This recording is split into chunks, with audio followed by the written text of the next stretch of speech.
ਸਤਿਨਾਮ ਸ੍ਰੀ ਵਾਹਿਗੁਰੂ ਸਾਹਿਬ। ਭਗਵਾਨ ਕ੍ਰਿਸ਼ਨ ਜੀ ਮਹਾਰਾਜ ਨੇ ਕਿਹਾ ਆਪਦੇ ਭਗਤਾਂ ਨੂੰ, ਪਿਆਰਿਆਂ ਨੂੰ, ਪੰਜਾਂ ਪਾਂਡਵਾਂ ਨੂੰ ਬਚਨ ਦਿੱਤਾ ਵੀ ਕਲਯੁਗ ਆ ਗਿਆ। ਆਖੋ ਸੀ ਤੇ ਬਹੁਤ ਭਿਆਨਕ ਤੇ ਬੜਾ ਮਾੜਾ ਕਲਯੁਗ ਜੀ। ਭਗਵਾਨ ਕ੍ਰਿਸ਼ਨ ਜੀ ਕਹਿਣ ਲੱਗੇ ਕਲਯੁਗ ਆ ਗਿਆ, ਕਲਯੁਗ ਚੌਥਾ ਯੁੱਗ ਤੇ ਬਹੁਤ ਭਿਆਨਕ ਬੜਾ ਮਾੜਾ। ਪਾਂਡਵ ਕਹਿੰਦੇ ਮਹਾਰਾਜ ਜੀ ਸਾਨੂੰ ਦਿਖਾਓ ਕਿਹੋ ਜਿਹਾ ਹੈ। ਕਹਿਣ ਲੱਗੇ ਤੁਸੀਂ ਪੰਜੇ ਭਰਾ ਜਿਹੜੇ ਆ ਨਾ, ਤੁਸੀਂ ਬਾਹਰ ਬਹੁਤ ਸੀ ਉਦੋਂ ਜੰਗਲ, ਅੱਜ ਤਾਂ ਦੁਨੀਆ ਬਹੁਤ ਵੱਧ ਗਈ, ਬਾਹਰ ਜੰਗਲ ਦੇ ਵਿੱਚ ਜਾਇਓ, ਤੁਹਾਨੂੰ ਪੰਜਾਂ ਨੂੰ ਹੀ ਦ੍ਰਿਸ਼ ਮਿਲੇਗਾ। ਜੋ ਜੋ ਤੁਸੀਂ ਪੰਜੇ ਭਰਾ ਵੇਖ ਕੇ ਆਓਗੇ ਨਾ ਤੇ ਸਾਨੂੰ ਆ ਕੇ ਦੱਸਣਾ। ਪੰਜੇ ਭਰਾ ਜਿਹੜੇ ਨੇ ਅਲੱਗ-ਅਲੱਗ ਦਿਸ਼ਾ ਨੂੰ ਤੁਰ ਪਏ ਨੇ ਤੇ ਪੰਜੇ ਹੀ ਵਾਪਸ ਆਏ। ਜਿਹੜਾ ਧਰਮ ਪੁੱਤਰ ਯੁਧਿਸ਼ਟਰ ਸੀ, ਉਹਨੇ ਕਿਹਾ ਜੀ ਮਹਾਰਾਜ ਵੀ ਮੈਂ ਵੇਖਿਆ ਹੈ ਕਿ ਇੱਕ ਹਾਥੀ ਦੇ ਦੋ ਸੁੰਡ ਸੀ। ਇੱਕ ਸੁੰਡ ਹੁੰਦੀ ਨਾ, ਕਹਿੰਦੇ ਉਹਦੇ ਦੋ ਸੁੰਡ ਲੱਗੇ ਹੋਏ ਸੀ। ਇੱਕ ਦੇ ਨਾਲ ਉਹ ਘਾਹ ਖਾ ਰਿਹਾ ਸੀ, ਇੱਕ ਦੇ ਨਾਲ ਪੰਛੀ ਜਾਨਵਰ ਸਭ ਕੁਝ ਖਾਈ ਜਾ ਰਿਹਾ ਸੀ, ਮਾਸ। ਕਿ ਹਾਥੀ ਦੇਖਿਆ ਹੈ ਇੱਕ ਸੁੰਡ ਦੇ ਨਾਲ ਘਾਹ ਖਾਂਦਾ ਸੀ ਤੇ ਇੱਕ ਸੁੰਡ ਦੇ ਨਾਲ ਮਾਸ ਖਾਂਦਾ ਸੀ। ਇਹ ਯੁਧਿਸ਼ਟਰ ਦੇਖ ਕੇ ਆਇਆ। ਦੂਸਰਾ ਜਿਹੜਾ ਪੁੱਤਰ ਸੀ, ਭੀਮਸੈਨ, ਅਰਜਨ, ਨਕੁਲ, ਸਹਿਦੇਵ, ਦੂਸਰੇ ਨੇ ਇਹ ਦੇਖਿਆ ਹੈ ਕਿ ਗਊ ਆਪਣੀ ਬਛੜੀ ਦਾ ਦੁੱਧ ਪੀ ਰਹੀ ਹੈ। ਜਿਹੜੀ ਗਾਂ ਹੈ ਉਹ ਆਪਣੀ ਜਣੀ ਹੋਈ ਬੱਛੀ ਦਾ ਗਾਂ ਦੁੱਧ ਪੀ ਰਹੀ ਹੈ। ਜਿਹਨੇ ਉਹਦੇ ਪੇਟੋਂ ਜਨਮ ਲਿਆ ਹੈ ਉਹਦਾ ਦੁੱਧ ਚੁੰਘ ਰਹੀ ਹੈ ਗਾਂ। ਅਜੀਬ ਸੀ, ਦੋ ਸੁੰਡਾਂ ਦੀ ਗੱਲ ਅਜੀਬ ਸੀ। ਮਾਸ ਖਾਣਾ, ਘਾਹ ਖਾਣਾ ਹਾਥੀ ਲਈ ਅਜੀਬ ਸੀ।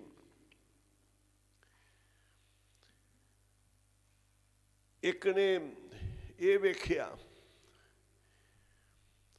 ਕਿ ਹੰਸ ਹੈ, ਹੰਸ ਦੇ ਦੋ ਪਰ ਨੇ, ਇੱਕ ਪਰ ਦੇ ਉੱਤੇ ਕੁਰਾਨ, ਇੱਕ ਪਰ ਦੇ ਉੱਤੇ ਪੁਰਾਣ। ਇੱਕ ਪਰ ਦੇ ਉੱਤੇ ਕੁਰਾਨ ਲਿਖੀ ਹੋਈ, ਇੱਕ ਪੰਖ ਦੇ ਉੱਤੇ ਹੰਸ ਦੇ। ਕੁਰਾਨ ਤੇ ਪ੍ਰਾਣ, ਹਿੰਦੂ ਮੁਸਲਮਾਨ ਦੋ ਸੀ ਉਸ ਸਮੇਂ। ਕੁਰਾਨ ਤੇ ਪ੍ਰਾਣ ਇੱਕ ਹੰਸ ਦੇ ਦੋਨਾਂ ਖੰਭਾਂ ਤੇ ਉਹ ਹੰਸ ਕੀੜੇ ਮਕੌੜੇ ਜਾਨਵਰ ਖਾ ਰਿਹਾ। ਜਿਹੜੇ ਹੰਸ ਹੀਰੇ ਮੋਤੀ ਚੁਗਦੇ ਆ ਨਾ, ਉਹ ਕੀੜੇ ਮਕੌੜੇ ਤੇ ਜਾਨਵਰ ਖਾਣ ਲੱਗੇ ਹੋਏ ਆ।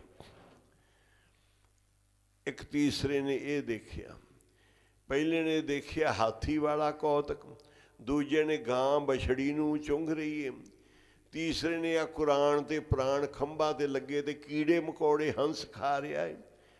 ਸਿਫਤ ਸਲਾਹਣ ਛੱਡ ਕੇ ਕਰੰਗੀ ਲੱਗਾ ਹੰਸ। ਕਹਿੰਦੇ ਹੁਣ ਤਾਂ ਇਹ ਗੱਲ ਹੋ ਗਈ ਗੁਰੂ ਸਾਹਿਬ ਜੀ ਕਿ ਜਿਨ੍ਹਾਂ ਨੇ ਸਿਫਤ ਸਲਾਹਣ ਪ੍ਰਮਾਤਮਾ ਦੀ ਕਰਨੀ ਸੀ ਉਹ ਤਾਂ ਕਾਵਾਂ ਵਾਂਗੂ ਕਰੰਗ ਫੁੱਲਣ ਲੱਗੇ ਹੋਏ ਆ, ਮਾਸ ਦੀਆਂ ਬੋਟੀਆਂ ਖਾ ਰਹੇ ਨੇ, ਕੀੜੇ ਮਕੌੜੇ ਖਾ ਰਹੇ ਆ। ਚੌਥੇ ਭਰਾ ਨੇ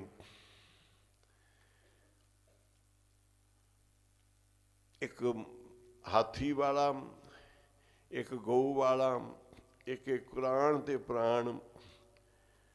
ਤੀਸਰਾ ਦੇਖਿਆ ਕਿ ਚਸ਼ਮੇ ਦਾ ਪਾਣੀ ਪੈ ਰਿਹਾ ਹੈ, ਖੂਹ ਦਾ ਪਾਣੀ, ਵਿਚਲੇ ਖੂਹ ਨੂੰ ਛੱਡ ਕੇ ਤੀਜੇ 'ਚ ਪੈ ਰਿਹਾ। ਪੈਣਾ ਤਾਂ ਨਾਲ ਦੇ ਖੂਹ ਵਿੱਚ, ਟੋਏ ਵਿੱਚ ਪਾਣੀ ਪੈਣਾ ਚਾਹੀਦਾ ਸੀ ਖੂਹ 'ਚ। ਇਸ ਖੂਹ ਦਾ ਪਾਣੀ ਇਸ ਤੋਂ ਗਾਂਹ ਇਹਨੂੰ ਛੱਡ ਕੇ ਦੂਜੇ 'ਚ ਪੈ ਰਿਹਾ। ਇਹ ਕੋਈ ਤੱਕਿਆ ਤੇ ਪੰਜਵੇਂ ਨੇ ਕੀ ਤੱਕਿਆ ਕਿ ਬੜਾ ਵੱਡਾ ਪਹਾੜ ਉੱਤੋਂ ਰਿੜਿਆ ਆ ਰਿਹਾ ਹੈ। ਉਹਨੇ ਕੋਈ ਵੀ ਨਹੀਂ ਛੱਡਿਆ, ਵੱਡੇ ਵੱਡੇ ਦਰਖਤ ਨਹੀਂ ਛੱਡੇ, ਵੱਡੇ ਵੱਡੇ ਪਹਾੜਾਂ ਵਰਗੇ ਦਰਖਤ ਨਹੀਂ ਛੱਡੇ, ਪੱਥਰ ਨਹੀਂ, ਕੋਈ ਰੁਕਾਵਟ ਨਹੀਂ ਰਾਹ ਵਿੱਚ ਨਹੀਂ ਛੱਡੀ। ਇੱਕ ਬੜਾ ਵੱਡਾ ਪੱਥਰ ਰੁੜਿਆ ਆ ਰਿਹਾ ਹੈ ਤੇ ਆਣ ਕੇ ਇੱਕ ਤੀਲੇ ਨੂੰ ਉਹ ਲੰਘ ਨਹੀਂ ਸਕਿਆ, ਤੀਲੇ ਦੇ ਪਿੱਛੇ ਖੜ ਗਿਆ। ਆਖੋ ਸੀ ਵਾਹਿਗੁਰੂ। ਇੱਕ ਛੋਟੇ ਜਿਹੇ ਨਿੱਕੇ ਜਿਹੇ ਪੇੜ ਦੇ, ਤੀਲੇ ਵਰਗੇ ਪੇੜ ਦੇ ਅੱਗੇ ਉਹ ਵੱਡਾ ਪਹਾੜ ਰੁਕ ਗਿਆ। ਇਹ 5 ਤਰ੍ਹਾਂ ਦਾ ਕੌਤਕ 5 ਭਰਾਵਾਂ ਨੇ ਤੱਕਿਆ। ਭਗਵਾਨ ਕ੍ਰਿਸ਼ਨ ਨੂੰ ਆਣ ਕੇ ਦੱਸਿਆ। ਮਾਂ ਭਗਵਾਨ ਕ੍ਰਿਸ਼ਨ ਕਹਿਣ ਲੱਗੇ ਕਲ ਯੁਗ। ਆਖੋ ਇਹ ਕਲ ਯੁਗ ਹੈ। ਕਹਿੰਦੇ ਜੀ ਸਮੱਤ ਬਖਸ਼ੋ, ਕਿਉਂਕਿ ਇਹਨਾਂ ਨੇ ਰਾਜ ਕਰਨਾ ਸੀ, ਕੌਰਵਾਂ ਨੂੰ ਮਾਰ ਕੇ ਹੁਣ ਰਾਜ ਗੱਦੀ ਤੇ ਬੈਠੇ ਸੀ। ਸਾਰੇ ਹਿੰਦੁਸਤਾਨ ਦਾ ਰਾਜ ਇਹਨਾਂ ਪਾਂਡਵਾਂ ਨੇ ਕਰਨਾ ਸੀ। ਇਸ ਰਾਜ ਕਰਨਾ ਸੀ ਭਰਾਵਾਂ ਨੇ। ਪਰ ਜਦੋਂ ਇਹ ਕੁਝ ਭਗਵਾਨ ਕ੍ਰਿਸ਼ਨ ਨੇ ਦਿਖਾਇਆ, ਕਹਿੰਦੇ ਜਿਹੜੀ ਹਾਥੀ ਵਾਲੀ ਗੱਲ ਹੈ ਨਾ, 2 ਸੁੰਡਾਂ ਵਾਲੀ, ਇਹ ਤਾਂ ਹੈਗੇ ਨੇ ਕਲਯੁਗ ਦੇ ਰਾਜੇ। ਆਖੋ ਸ੍ਰੀ ਵਾਹਿਗੁਰੂ। ਇਹ ਕਲਯੁਗ ਦੇ ਰਾਜਿਆਂ ਨੂੰ ਸਰਾਪ ਹੈ। ਇਹ ਕੋਈ ਵੀ ਨਹੀਂ ਛੱਡਣਗੇ, ਨਾ ਥੱਲਿਓ ਨਾ ਉੱਪਰੋਂ, ਨਾ ਕਿਸੇ ਨੂੰ। ਜਿੱਧਰੋਂ ਇਹਨਾਂ ਨੂੰ ਵੱਡੀ ਚੱਟੀ ਕੁਝ ਮਿਲੇਗਾ, ਪਾਪੀ ਰਾਜੇ ਕਲਯੁਗ ਦੇ ਹੋਣਗੇ। ਤੇ ਦੋਨੋਂ ਪਾਸਿਓਂ ਖਾਣਗੇ, ਵੱਡੀਆਂ ਚੱਟੀਆਂ ਪਾਪ ਭੋਗਣਗੇ। ਇਹ ਕਲਯੁਗ ਦੇ ਰਾਜੇ ਨੇ ਜਿਹੜੇ ਹਾਥੀ 2 ਸੁੰਡਾਂ ਵਾਲੇ, ਥੱਲਿਓਂ ਵੀ ਖਾ ਰਹੇ ਨੇ, ਉੱਪਰੋਂ ਵੀ ਖਾ ਰਹੇ, ਕਿਸੇ ਨੂੰ ਬਖਸ਼ਣਗੇ ਨਹੀਂ। ਜਿਹੜਾ ਦੂਸਰਾ ਹੈ ਕਿ ਕੁਰਾਨ ਪ੍ਰਾਣ ਲਿਖੀ ਖੰਭਾਂ ਤੇ ਜਾ ਖਾ ਰਿਹਾ ਹੰਸ ਕੀੜੇ ਮਕੌੜੇ, ਇਹ ਹੈਗੇ ਨੇ ਹਿੰਦੁਸਤਾਨ ਦੇ ਵਿੱਚ ਧਰਮੀ ਲੋਕ, ਜਿਹੜੇ ਆਪਣੇ ਆਪ ਨੂੰ ਸਦਾਉਂਦੇ ਆ ਕਿ ਅਸੀਂ ਗਿਆਨੀ, ਅਸੀਂ ਪੰਡਤ ਆ, ਅਸੀਂ ਕਾਜੀ ਮੌਲਵੀ ਆ। ਇਹ ਪੰਡਤ ਤੇ ਕਾਜੀ ਮੌਲਵੀ ਇਹ ਕੁਝ ਕਰਨਗੇ। ਇਹ ਜਿਹੜੇ ਕਲਯੁਗ ਦੇ ਆਪਣੇ ਆਪ ਗਿਆਨੀ ਬਣਦੇ ਆ, ਧਰਮਾਂ ਦੇ ਆਗੂ ਬਣਦੇ ਆ ਤੇ ਬੜੇ ਉਜਲੇ ਹੋ ਕੇ ਰਹਿੰਦੇ ਆ, ਇਹ ਕਰਨਗੇ ਕੀ? ਇਹ ਕੁਰਾਨ ਤੇ ਪੁਰਾਣ ਵਾਲੇ ਇਹ ਸਾਰੇ ਜਿਹੜੇ ਨੇ ਇੰਨੇ ਪਾਪੀ ਹੋ ਜਾਣਗੇ ਕਿ ਉਧਰੋਂ ਉੱਤੋਂ ਉਜਲੇ ਭੇਖ ਰੱਖਣਗੇ, ਅੰਦਰੋਂ ਗੰਦ ਖਾਣਗੇ। ਆਖੋ ਸੀ ਵਾਹਿਗੁਰੂ। ਇਹਨਾਂ ਨੂੰ ਪੰਡਤਾਂ ਤੇ ਕਾਜ਼ੀਆਂ ਨੂੰ ਗੁਰੂ ਨਾਨਕ ਸਾਹਿਬ ਨੇ ਕਿਹਾ, ਕਾਜ਼ੀਆਂ ਬਾਹਮਣਾ ਕੀ ਗੱਲ ਥੱਕੀ, ਅਗਦ ਪੜੇ ਸ਼ੈਤਾਨ ਵੇਲਾ ਲੋ। ਇਹਨੂੰ ਕਾਜ਼ੀ ਨਾ ਦੇਖੋ, ਇਹਨੂੰ ਬ੍ਰਾਹਮਣ ਨਾ ਵੇਖੋ, ਇਹਨਾਂ ਵਿੱਚ ਅੰਦਰ ਸ਼ੈਤਾਨ ਬੈਠਾ ਹੋਇਆ, ਕਲਯੁਗ ਬੈਠਾ ਹੋਇਆ। ਇਹ ਉੱਤੋਂ ਹੀ ਉਜਲੇ ਨੇ, ਉੱਤੋਂ ਹੀ ਚਿੱਟੇ ਬਣ ਕੇ ਰਹਿੰਦੇ ਆ। ਇਹ ਤਾਂ ਆ ਗਿਆ ਇਹਨਾਂ ਦੇ ਉੱਤੇ। ਦੂਸਰਾ ਪ੍ਰਮਾਣ, ਦੂਸਰਾ ਕੌਤਕ ਕਿ ਰਾਜੇ ਕਿਹੋ ਜਿਹੇ ਇਸ ਕਲਯੁਗ ਦੇ ਵਿੱਚ, ਕਾਜੀ ਬ੍ਰਾਹਮਣ ਜਿਹੜੇ ਧਰਮੀ ਆਗੂ ਬਣੇ ਫਿਰਦੇ, ਉਹ ਕਿਹੋ ਜਿਹੇ। ਗੁਰੂ ਸਾਹਿਬ ਨੇ ਇਸ ਕਰਕੇ ਖਾਲਸਾ ਪੰਥ ਸਾਜਿਆ ਹੈ ਕਿ ਆਪਣੇ ਧਰਮ ਤੇ ਰਹਿਣਾ, ਦੋਵਾਂ ਤੇ ਗਿਆਨੀ ਸਿਆਣਾ, ਜਿਹੜਾ ਗੁਰੂ ਦੇ ਮਾਰਗ ਤੇ ਚੱਲੇਗਾ।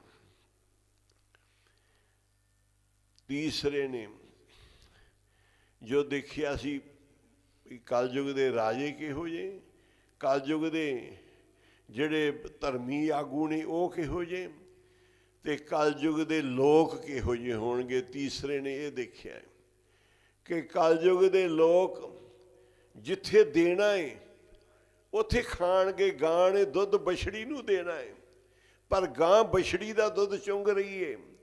ਇਹ ਕਲਯੁਗ ਦੇ ਜਿਹੜੇ ਲੋਕ ਨੇ ਧੀਆਂ ਦਾ ਪੈਸਾ ਖਾਣਗੇ, ਧਰਮ ਦਾ ਪੈਸਾ ਖਾਣਗੇ।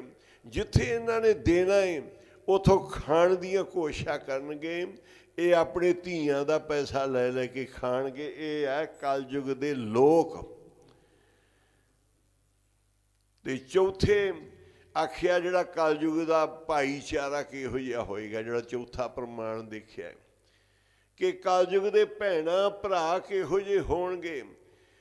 ਇਹੋ ਜਿਹੇ ਹੋਣਗੇ ਜਿਵੇਂ ਇੱਕ ਖੂਹ ਵਿਚਲੇ ਨੂੰ ਛੱਡ ਕੇ ਤੇ ਤੀਜੇ 'ਚ ਪਾਣੀ ਪਾ ਰਿਹਾ ਹੈ। ਇਹ ਆਪਣਿਆਂ ਨੂੰ ਛੱਡ ਕੇ ਬਿਗਾਨਿਆਂ ਨਾਲ ਸਾਂਝ ਰੱਖਣਗੇ, ਆਪਦਿਆਂ ਨਾਲ ਨਫ਼ਰਤ ਰੱਖਣਗੇ, ਆਪਣਿਆਂ ਨਾਲ ਮੂੰਹ ਵਿੰਗਾ ਰੱਖਣਗੇ, ਆਪਦਿਆਂ ਦਾ ਬੁਰਾ ਸੋਚਣਗੇ, ਦੂਜਿਆਂ ਤੱਕ ਗਾਂਹ ਤੱਕ ਪਹੁੰਚਣਗੇ। ਇਹ ਕਲਯੁਗ ਦੇ ਭਾਈਚਾਰਾ ਹੈ, ਇਹ ਕਲਯੁਗ ਦੀ ਭਰਪੀ ਹੈ ਕਿ ਆਪਣਿਆਂ ਦਾ ਬੁਰਾ ਕਰਨਗੇ। ਜਿਹੜਾ ਅਗਲਾ ਕੌਤਕ, ਕਲਯੁਗ ਦੇ ਰਾਜੇ, ਕਲਯੁਗ ਦੇ ਧਰਮੀ ਦੇਵਤੇ ਜਿਹੜੇ ਬਣੇ ਹੋਏ ਨੇ, ਕਲਯੁਗ ਦੇ ਲੋਕ, ਮਾਂ ਬਾਪ ਧੀਆਂ ਦਾ ਪੈਸਾ ਖਾਣਗੇ। ਕਲਯੁਗ ਦਾ ਭਾਈਚਾਰਾ ਤੇ ਪੰਜਵਾਂ ਆ ਗਿਆ ਕਿ ਜਿਹੜਾ ਵੱਡਾ ਪਹਾੜ ਰੁੜਿਆ ਆ ਰਿਹਾ ਸੀ ਨਾ, ਉਹ ਕਲਯੁਗ ਦਾ ਵੱਡਾ ਪਹਾੜ ਹੈ, ਜਿੰਨੇ ਸਾਰੇ ਬ੍ਰਿਸ਼ ਵੱਡੇ ਵੱਡੀਆਂ ਰੁਕਾਵਟਾਂ ਤੋੜਤੀਆਂ, ਇਹ ਸਭ ਕੁਝ ਰੋੜ ਕੇ ਲੈ ਜਾਏਗਾ। ਤੇ ਜਿਹੜਾ ਆਣ ਕੇ ਇੱਕ ਤੀਲੇ ਦੇ ਇੱਕ ਛੋਟੇ ਬ੍ਰਿਸ਼ ਦੇ ਸਹਾਰੇ ਖੜ ਗਿਆ, ਜਿਹੜੇ ਮਹਾਂਪੁਰਖ, ਜਿਹੜੇ ਗੁਰਮੁਖ ਸੱਚਾ ਨਾਮ ਜਪਣਗੇ ਹਿਰਦੇ ਨਾਲ, ਉਹਨਾਂ ਨੂੰ ਕਲਯੁਗ ਵਿਗਾੜ ਨਹੀਂ ਸਕੇਗਾ, ਭਾਰੇ ਕਮਜ਼ੋਰ ਹੀ ਨਜ਼ਰ ਆਉਣਗੇ।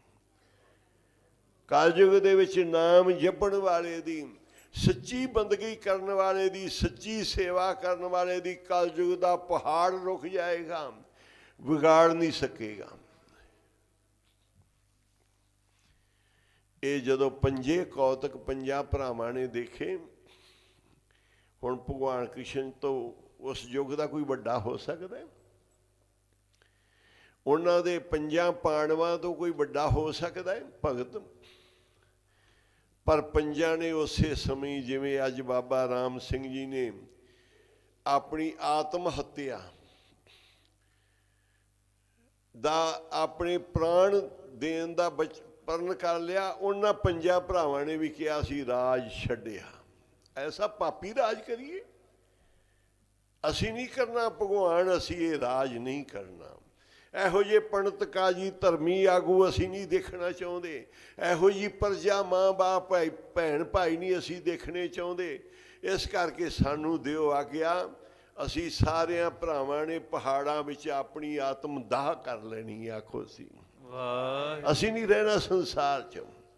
ਇਹ ਆ ਜਿਹੜੇ ਮਹਾਂਪੁਰਸ਼ ਵੇਖ ਕੇ ਝੱਲ ਨਹੀਂ ਸਕਦੇ, ਆਪਣਾ ਆਪ ਕੁਰਬਾਨ ਕਰ ਦਿੰਦੇ ਆ।